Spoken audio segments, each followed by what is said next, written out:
प्रिय श्रोताओं, आज हम एक ऐसे आध्यात्मिक ग्रंथ की यात्रा पर निकल रहे हैं जो हमारे अस्तित्व के सबसे गहरे रहस्यों को उजागर करता है। यह है ऐतरेय उपनिषद, ऋग्वेद का एक अनमोल रत्न जो हमें चेतना की प्रकृति और आत्मा की अमरता की ओर ले जाता है।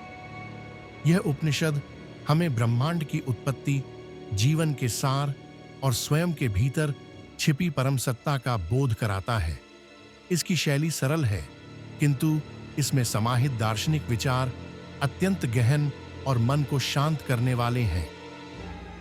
इस पवित्र यात्रा का आरंभ हम एक प्रारंभिक प्रार्थना से करते हैं जो हमारे मन और वाणी को एकाग्र करती है।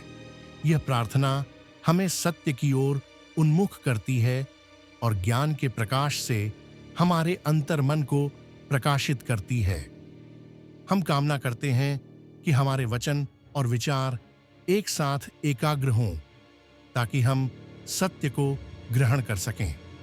हमारे भीतर ज्योतिर्मय आत्मा का प्रकटीकरण हो जो हमें अज्ञान के अंधकार से बाहर निकाले।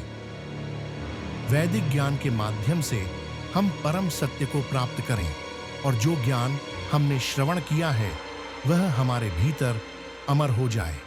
हम दिन रात इस ज्ञान के अध्ययन में एकाग्र रहें और हमारी वाणी तथा विचारों में सत्य की स्थापना हो। हम ब्रह्म से प्रार्थना करते हैं कि वह हमारी रक्षा करे और उसकी वाणी हमें हर प्रकार के भ्रम से बचाए। यह प्रार्थना हमें उस परम शांति की ओर ले जाती है जो आत्मज्ञान का आधार है।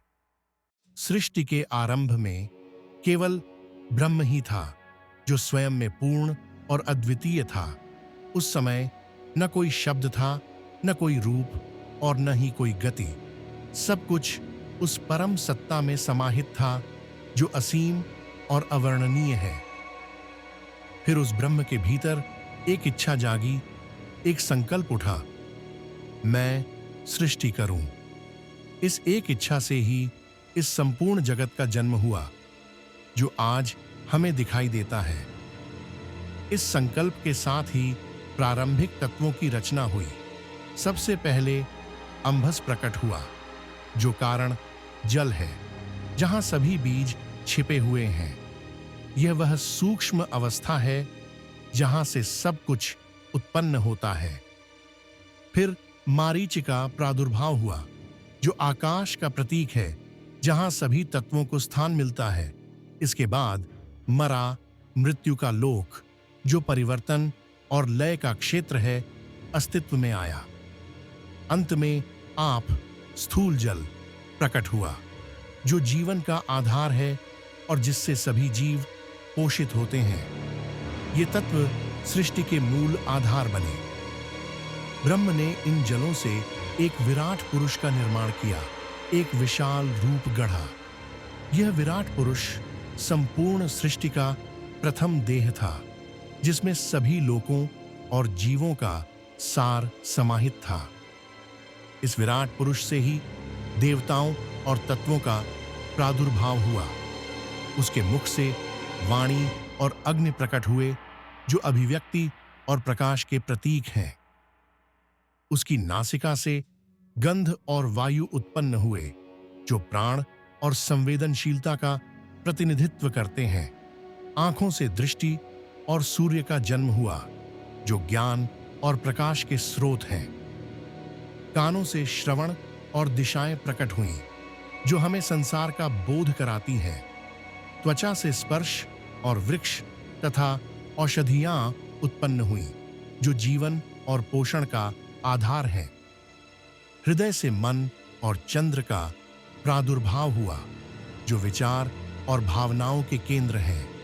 नाभि से निष्क्रमण शक्ति और मृत्यु का जन्म हुआ जो जीवन के चक्र को दर्शाते हैं।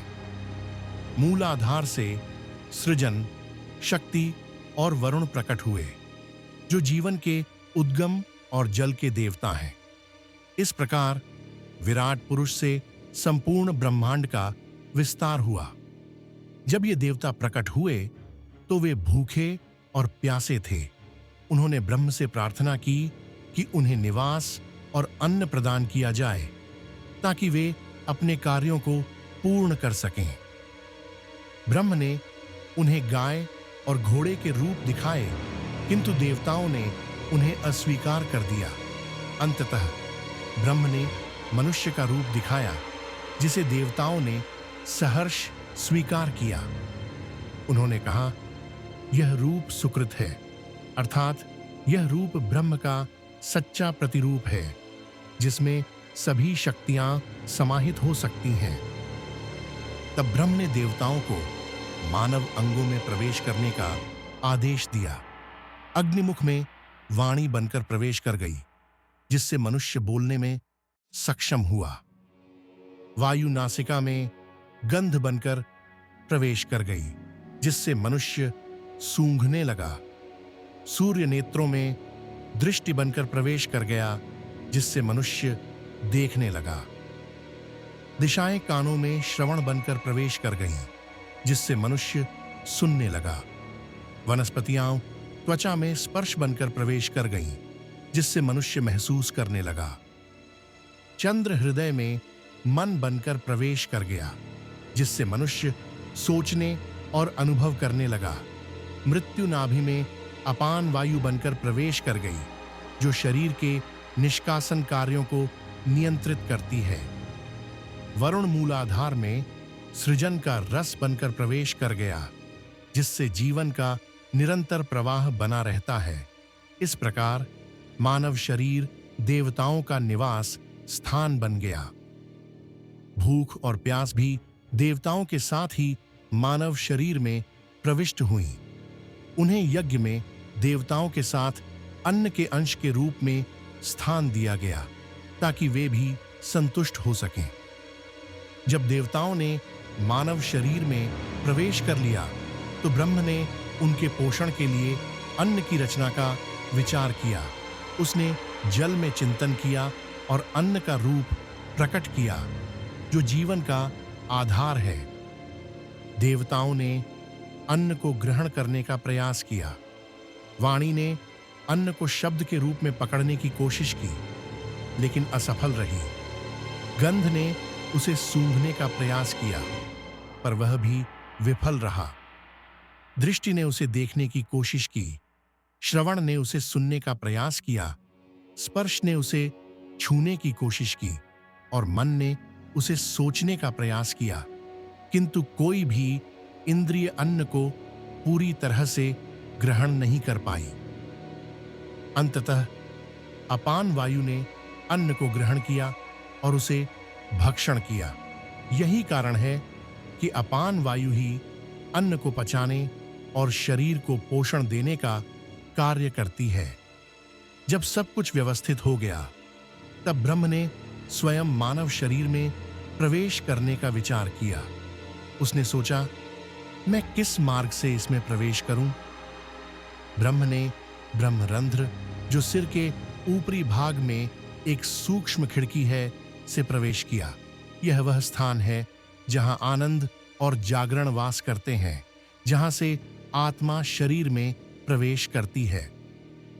भीतर आने पर ब्रह्म ने सबको प्रकट किया और स्वयं को जान गया। उसने अनुभव किया, मैं ही ब्रह्म हूं। यह आत्म साक्षात्कार का क्षण था, जब परम सत्ता ने स्वयं को अपने ही सृजन में पहचाना। इस ज्ञान के साथ ही यह सत्य प्रकट हुआ कि ज्ञान ही ब्रह्म है, चेतना ही ब्रह्म है। इसलिए इस परम चेतना को इंद्र भी कहा गया, क्योंकि वह सभी इंद्रियों का स्वामी और प्रेरक है। मानव जन्म एक अद्भुत प्रक्रिया है, जिसे उपनिषद 3 चरणों में वर्णित करता है। पहला चरण तब होता है जब पिता के वीर्य में आत्मा प्रवेश करती है, जो जीवन की प्रारंभिक चिंगारी है। यह प्रथम जन्म है जब जीवन का बीज बोया जाता है। दूसरा चरण तब आता है जब वह बीज माता के गर्भ में विकसित होता है, जहां उसे पोषण और सुरक्षा मिलती है। यह द्वितीय जन्म है, जहां जीवन आकार लेता है और पूर्णता की ओर बढ़ता है। तीसरा और अंतिम चरण जन्म के बाद होता है, जब पिता द्वारा बच्चे का पालन पोषण किया जाता है और वह स्वाध्याय के माध्यम से ज्ञान प्राप्त करता है। यह तृतीय जन्म है, जहां व्यक्ति आत्मज्ञान की ओर अग्रसर होता है और अपने वास्तविक स्वरूप को पहचानता है। इस प्रक्रिया में ज्ञान और अनुभव उसे पूर्णता की ओर ले जाते हैं। ऋषि वामदेव का उदाहरण हमें आत्मज्ञान की शक्ति का बोध कराता है। उन्होंने अपनी माता के गर्भ में ही आत्मज्ञान प्राप्त कर लिया था। उन्होंने कहा था, मैं गर्भ में ही सभी देवताओं को जानता था। जैसे एक बाज आकाश को फाड़कर ऊपर उठता है, वैसे ही वामदेव ने जन्म से पहले ही अज्ञान के बंधनों को तोड़ दिया था। जो व्यक्ति इस आत्मज्ञान को प्राप्त कर लेता है, वह इस जीवन में सब कुछ प्राप्त करता है।